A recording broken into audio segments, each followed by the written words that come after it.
Një viktim është regjistruar gjatë sulmit që u konsiderua si incident para selisë së Agjencisë së Sigurisë Kombëtare në Shtetet e Bashkuara të Amerikës, NSA, që ndodhet në bazën Fort Meade të Merilendit. Sipas versionit paraprak të ngjarjes, një automjet me 2 persona në bord u përpoq të godazë dhe të rrëzoi kangjullat që rrethojnë kompleksin.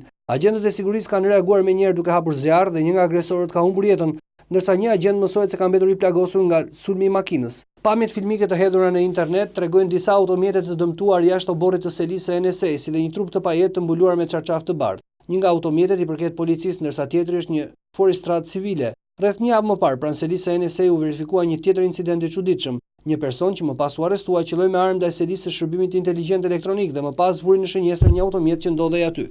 Bëhet fjalë për 2 sulme që nuk kanë patur pasoja serioze dhe që nga hetimet e kryera nuk kanë aspekte të veçanta. Selia e NSA është shumë e mbrojtur, ajo është rrethuar nga kangjëlla të mëdha, nga pengesa rrugore për të ndaluar autobombat si dhe nga roje të shumta të armatosur. Gjithashtu disa patrulla policie kontrollojnë vazhdimisht zonën për të shmangur ndonjë surprizë. Një sistem sigurie ky organizuar nga policia e Merilendit dhe Shërbimi i Sigurisë së Brendshme.